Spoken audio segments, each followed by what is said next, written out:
بڑوں کو بھی یہ جواب یاد ہی ہوگا کہ اسلام کی بنیاد 5 چیزوں پر ایمان ہے، نماز ہے، زکوٰۃ ہے، روزہ ہے، حج ہے، 5 چیزیں۔ رسول اللہ صلی اللہ علیہ وسلم بتانا چاہتے ہیں کہ اسلام ایک عمارت ہے، اسلام ایک بلڈنگ ہے، اسلام ایک بلڈنگ کا نام ہے، اسلام ایک بلڈنگ ہے اور اس میں یہ 5 چیزیں بنیاد ہیں، 5 چیزیں پلر ہیں، اسلام کی یہ 5 چیزیں پلر ہیں۔ تو پھر میرا سوال آپ سے یہ ہے کہ پھر اسلام کی چھت کیا ہے، دیوار کیا ہے؟ آپ نے سوچا کہ بھی اس سوال کا جواب کہ بنیاد تو یہ 5 چیزیں ہو گئی، لیکن چھت کیا ہے، دیوار کیا ہے؟ اس کو سوچا آپ نے؟ اسلام کی جتنے احکام اللہ تعالیٰ نے مسلمانوں کو دیے ہیں اس کی 2 قسمیں، کچھ احکام تو وہ ہیں جو اللہ کا حق ہے اور کچھ احکام وہ ہیں جو بندوں کے حق ہیں۔ اللہ کے حقوق ہیں، بندوں کے حقوق، یہ جن 5 چیزوں کو گنایا گیا ہے یہ سب اللہ کے حقوق ہیں۔ ایمان اللہ کا حق ہے، روزہ اللہ کا حق ہے، زکوٰۃ اللہ کا حق ہے، اگر کہ اس میں غریبوں کا بھی لگا ہوا حق ہے مگر اللہ کا حق ہے، روزہ اللہ کا حق ہے، حج اللہ کا حق ہے، یہ بنیاد ہے۔ باقی اسلام کی جو دیواریں ہیں، اسلام کی جو چھت ہے وہ بندوں کے حقوق ہے۔ یہ بھی دین اور ایمان ہے، وہ بھی دین اور ایمان، دونوں ہی ایمان ہیں۔ قرآن کریم میں ایک چھوٹی سی سورت آئی ہے، ہم سب اس کو پڑھتے ہیں نمازوں میں، اَرَأَيْتَ الَّذِي يُكَذِّبُ بِالدِّينِ۔ اللہ نے ایک سوال دے دیا، کیا سوال دیا؟ ایک کوشچن دیا، جیسے ہم نے بچوں سے سوال کیا، اللہ سوال کرتا ہے، بتاؤ وہ کون ہے جو دین کو جھٹلاتا ہے؟ کون ہے جو کذب بالدین؟ کون ہے وہ انسان جو دین کو جھٹلاتا ہے؟ ہم سے پوچھا جائے گا وہ دین کو کون جھٹلاتا ہے، ہم کہیں گے وہ جو کافر ہے، وہ جو مشرک ہے، وہ جو کافر ہے، وہ جو مشرک ہے، وہ جو یہود ہے، نصارہ ہے، یہ لوگ ہیں جو دین کو جھٹلاتے ہیں۔ لیکن اللہ تعالیٰ نے کچھ اور ہی جواب دیا، دین کو کون جھٹلاتا ہے؟ فَذَلِكَ الَّذِي يَدُعُّ الْيَتِيمَ۔ دین کو جھٹلانے والا تو وہ انسان ہے جو یتیم کو دینے کی بجائے ڈانٹتا ہے۔ کوئی مانگنے والا آ جائے تو اس کو ڈانٹتا ہے، اس کو دیتا ہی نہیں۔ وَلَا يَحُضُّ عَلَىٰ طَعَامِ الْمِسْكِينِ، اور غریب کو کھلانے پلانے پر دوسروں کو ترغیب نہیں دیتا، جب وہ نہ تو خود کھلاتا ہے نہ دوسروں کو ترغیب دیتا ہے۔ کچھ لوگ بخیل ہوتے ہیں، خود تو نہیں کھلاتے مگر کسی کے ذریعے سے کھلوا دیتے ہیں، مگر یہ ایسا انسان ہے جو نہ خود کھلاتا ہے نہ دوسروں کو کھلانے کا موقع دیتا ہے۔ تو اللہ تبارک و تعالیٰ کی نظر میں دین کو جھٹلانے والے انسان کا تعارف یہ ہے کہ جو یتیموں کی فکر نہیں کرتا، جو غریبوں کی فکر نہیں کرتا۔ خالی ایمان کا مطلب لا الہ الا اللہ محمد رسول اللہ نہیں ہے۔ ایمان کے لیے جہاں اللہ کے حقوق کو دیکھنا پڑتا ہے وہاں پر انسانوں کے حقوق کو بھی دیکھنا پڑتا ہے۔ ایک حدیث میں رسول اللہ صلی اللہ علیہ وسلم نے ارشاد فرمایا، لیس المؤمن بالذی یشبع وجارہ جائع الی جنبہ، کہ مومن وہ انسان نہیں ہے جو خود کو بالکل آسودہ رہے اور اس کا پڑوسی بھوکا رہے۔ آپ چاہتے ہیں کہ ایمان کی حقیقت کو جانیں تو ان حدیثوں سے، ان آیتوں سے ایمان کی حقیقت کو سمجھیے۔ ایمان وہ بھی ہے اور ایمان یہ بھی ہے۔ اگر ہم چاہتے ہیں کہ ہمارے ایمان کی بلڈنگ مکمل ہو تو وہاں پلر لگانے کے ساتھ ساتھ دیوار بھی لگانی ہوگی، چھت بھی ڈالنی ہوگی، پالش بھی کرنی ہوگی، دروازے بھی لگانے ہوں گے، شیشے بھی لگانے ہوں گے۔ اس کے لیے آپ کو بہت کچھ کام کرنے کی ضرورت ہے۔ ہمارے یہ المعارف تنظیم کے ذمہ داران نے بڑی فکر مندی کے ساتھ یہ پروگرام کیا۔ ان کا حوصلہ ہے، کہ اس علاقے کا کوئی بچہ جاہل نہ رہے، اس علاقے کی کوئی غریب عورت، بیوہ عورت محتاج نہ رہے۔ آپ سے لے کر کے ان کو دیا جائے گا، آپ کے تھوڑے تھوڑے پیسے لے کر کے ان کو دیا جائے گا۔ کیا فائدہ ہوگا آپ کا؟ آپ کا اصل مال تو وہی ہے جو آخرت میں کام آنے والا ہے۔ وہ پیسے جو ہم کھا لیتے ہیں، جو کپڑوں میں لگا دیتے ہیں، جو جوتوں میں لگا دیتے ہیں، وہ تو ہم نے لیا اور ختم کر دیا، لیکن اصل پیسہ جو کام آنے والا ہے آخرت میں وہ وہی ہے جو ہم اپنے غریبوں پر خرچ کرتے ہیں، جو ہم فکر کرتے ہیں۔ ایمان والا انسان ہمدرد ہوگا، ایمان ہمدردی سکھاتا ہے۔ آپ ہمدرد بنیے، آپ غریبوں کی فکر کرنے والے بنیے، آپ بچوں کی فکر کرنے والے بنیے۔ یہ آپ کا انسانی بھی فریضہ ہے اور ایمانی بھی فریضہ ہے۔ آج کے پروگرام کو کامیاب بنانے کے لیے آپ دیکھ رہے ہیں کتنے بڑے علماء یہاں پر تشریف لائے ہوئے۔ بیلگام ظاہر دور ہے، وہاں سے پوری ایک ٹیم آئی ہوئی۔ جناب مفتی محمد زید صاحب قاسمی ہیں، ساتھ میں مولانا محمد ایاز انعامی صاحب ہیں، مفتی جہانگیر مظاہری صاحب ہیں، مولانا محمد طلحہ صاحب ہیں۔ یہ سارے کے سارے علماء کرام یہاں پر تشریف رکھتے ہیں، سارے بڑے علماء یہاں موجود ہیں۔ اسی طرح سے مڑگاؤں اور آس پاس کے جتنے ائمہ میں دیکھ رہا ہوں وہ سب مولانا محمد صاحب بھی آئے، سارے ائمہ یہاں موجود ہیں۔ مسجد قباء کے امام مولانا الطاف صاحب آپ کے سامنے، مسجد صدیق کے امام صاحب تھے موجود، ابھی نہیں آئے شاید۔ اسی طرح موتی مسجد کے مولانا اسحاق صاحب ہوں، مسجد بلال کے مولانا عرفان صاحب تو یہیں رہتے ہیں، اور جناب قاری منظور صاحب جنہوں نے اس علاقے میں بڑی محنت کی، اور آپ سب ان کی محنتوں سے واقف ہیں۔ انہوں نے محنت کرنے کے ساتھ ساتھ نوجوانوں کی ٹیم بھی یہاں پر کھڑی کر دی، اور الحمدللہ ان بڑے لوگوں کی سرپرستی میں یہ ٹیم یہاں پر کام کرے گی۔ اسی طرح مولانا صلاح الدین صاحب جامعۃ المعارف والے، یہ بڑے بڑے علماء دور سے نزدیک سے سب آپ کے سامنے آئے ہوئے۔ ان سارے علماء کا، اسی طرح جو علماء ہیں بھائی، میں بعض کے نام اگر بھول گیا ہوں تو، یہ جو علماء ہیں حقیقت میں ہدایت کے چراغ ہیں۔ آپ کا رشتہ ان علماء سے مربوط رہنا ہے۔ آج کے وقت میں لوگوں کی کوششیں ہیں کہ امت مسلمہ کا رشتہ علماء سے کاٹ دیا جائے، علماء سے الگ کر دیا جائے۔ اور ہمارے قاری صاحب وہاں سہارنپور سے بھی تشریف لائے، ان کا نام بھول گیا۔ تو بہرحال سارے علماء، لوگوں کی کوششیں ہیں کہ علماء سے رشتہ امت مسلمہ کا کاٹ دیا جائے۔ آپ سب کی ذمہ داری ہے کہ اپنے علماء سے محبت کریں، اپنے علماء کا تعاون کریں۔ یہ جس خیر کی اور نیکیوں کی دعوت دیتے ہیں آپ ان کا ساتھ دیں، اور جن برائیوں کے خلاف یہ آواز اٹھاتے ہیں آپ ان برائیوں کو چھوڑیں اور ان برائیوں کو مٹانے میں اپنے علماء کا ساتھ دیں۔ جتنے بچے یہاں پر آئے ہیں اور جو کامیاب ہوئے، میں تو سمجھتا ہوں سارے ہی کامیاب تھے۔ اتنا سخت امتحان لیا، یہ بچوں نے یاد کیا، اتنے علماء کے سامنے آنا، چھوٹے چھوٹے بچے اسٹیج پر آ کر کے بولنا، مائک لے کر کے، ان کے کانفیڈنس کی بات ہے، ہمت کی بات ہے، حوصلوں کی بات ہے، انہوں نے جواب دیا۔ سخت سوالات تھے۔ اللہ سے میں دعا کرتا ہوں کہ یہ سلسلہ چلتا رہے اور آگے بہتر سے بہتر پروگرام ہوتے رہے۔ میں تمام بچوں کو مبارکباد پیش کرتا ہوں، ان کے گارجین کو مبارکباد پیش کرتا ہوں، اور المعارف کی پوری تنظیم کو، ہمارے عزیز مفتی محمد وسیم صاحب قاسمی، سارے علماء یہاں پر ہیں۔ یہاں آ کر سب سے تعارف ہوا، مفتی وسیم صاحب اور مفتی زید صاحب نے دیوبند میں کئی سال گزارے، ہم لوگوں کی نگرانی میں ہمارے گزارے۔ ہم نے دیکھا ان کی محنتوں کو، ان کی فکری صلاحیتوں کو، تربیت کو۔ الحمدللہ ہمیں امید ہے کہ یہ اور ان کی پوری ٹیم بڑے کام کرے گی۔ ان کے ذریعے سے یہاں بڑا انقلاب پیدا ہوگا، اور ظاہر ہے جو کچھ بھی انقلاب ہوگا وہ سب آپ کے تعاون سے ہوگا۔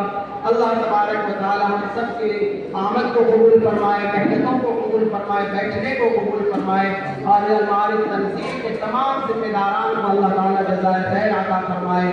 وآخر دعوانا ان الحمد للہ رب العالمین۔